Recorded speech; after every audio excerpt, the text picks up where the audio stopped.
Hey y'all, welcome to this week's episode of the Prolific Shift Sunday Sit Down.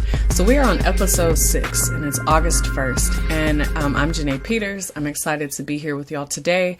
These videos are an extension of the work I'm hoping to do with the Prolific Shifts cohort of Black educators, but these videos are for everyone. So this is the part of Prolific Shifts that's extending to anyone who's ready to think intentionally about how to move and shake things in their worlds. So last week we focused on the question, what do I know for sure, and committed to connecting with someone else around our truths.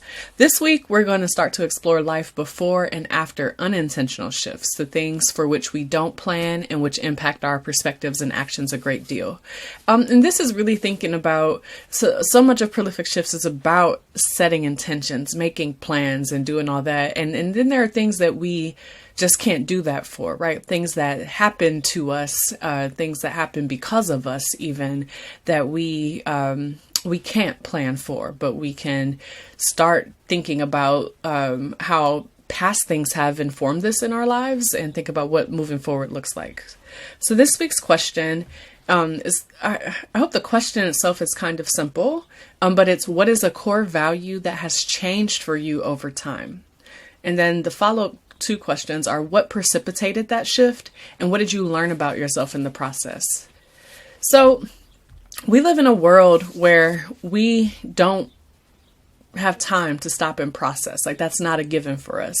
And in our world, strength sort of signifies like only pushing forward. So like the way to be strong is moving forward and that's it. You know, like we look at folks who face tragedy and we're just like, wow, like look at them, they're so strong, and that becomes the value, so that when we're facing a tragedy and we know what we're feeling inside, we're like, but why am I not that strong? I think what's tough about our society too is that like the ridicule of not appearing strong or tough could have more damaging repercussions than the act or event itself that led to the need to be seen as strong, right? And my question is always, and this is only a question I've recently been asking myself. So again, I'm not talking as if this has been a truth, but the question for me is always, but at what cost? And who gets harmed when we don't heal or when we don't make time to process? So for me, the idea of strength is still an important thing. But I think what I hope is that strength looks different and has a little more complexity. I am looking up this thing. So on Black Liturgies on Instagram, I came across this post that they had, was it 2 days ago? Or maybe yesterday on Saturday morning. And the post is from a poem called Atlas by someone named Jessica Grant Damon, or Grant Damon, sorry. And the stanza that's here says, stop telling me of my strength. Instead, say that sometimes the world will offer scraps and glass pieces and dimly lit bulbs. And then it goes on to say, stop telling me of my power. Instead, say that things fall apart and unravel. Tell me that my world can stop with the daunting cruelty that sets other worlds into motion. And then their inhale and exhale, which is part of what they do, is I will not hold up the sky. The inhale, and the exhale says, I will honor my needs. The next inhale says, I will not push through. And the exhale says, my no shatters chains. And this really got me thinking about, I actually had part of this question planned in advance of that, but it really got me thinking about how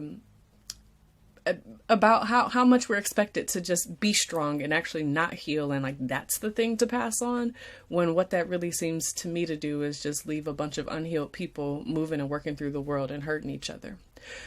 But as I was saying, when being strong includes honoring our needs, leaning on others, making time to understand what healing will require of us, and expanding our awareness about the nature of the ways in which the event that we've experienced has shifted us, then we create the conditions for us supporting and modeling like what it looks like to hold big feelings, what it means to express big things, and what it means to make big decisions about what it looks like to move forward, instead of thinking that moving forward is all about having that, sort of tight-lipped and furrowed brow and just going forth.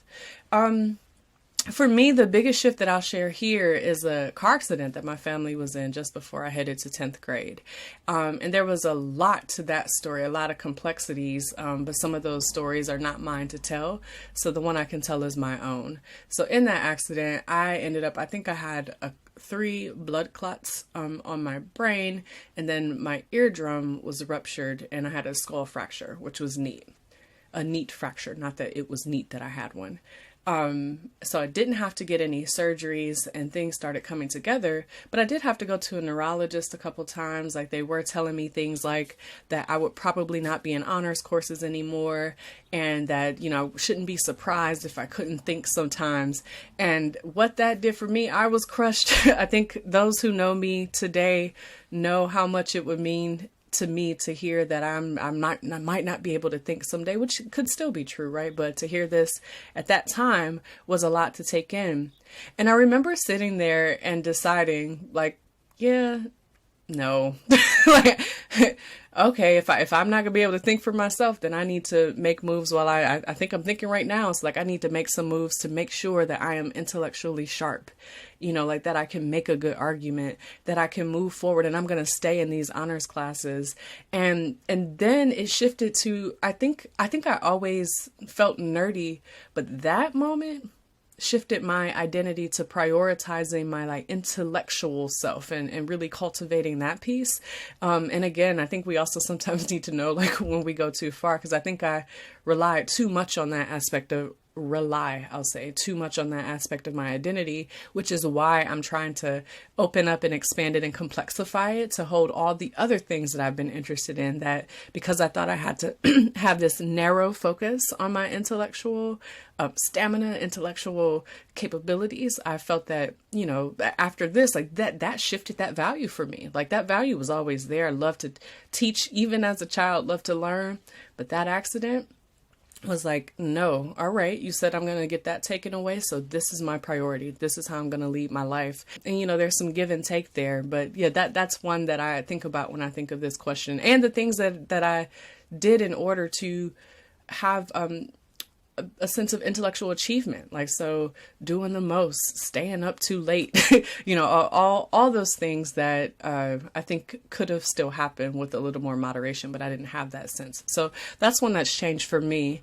And I think about that too, because there could be a perspective there that says, like, there was a lesson in that. So like, when the thread of that thing was taken away, it caused me to focus in a way that opened up many doors for me. Like, I've got to start to travel. I went to college. I did all these things that have really also impacted me. And I still think of like what it meant to be making those decisions as a 10th grader, and what the cost of that was and has been. And I think our world supports positive reframes. Like, I think when things happen, we try to create so much noise in our worlds that we drown the sorrows out. And we move forward with these faces and hearts of steel because we don't know how to engage in healing. Like, we just don't, it's not a thing that comes naturally to us. I would say that in the spirit of collective care and taking care of each other, I do think that there are lots of communities and spaces that know how to do that. And I think that I don't want to not honor that. But I think on the whole, because of where we are in society and how far we are away from each other emotionally and otherwise, even collective care is hard unless you're in certain places. This is emotional and psychological self-care.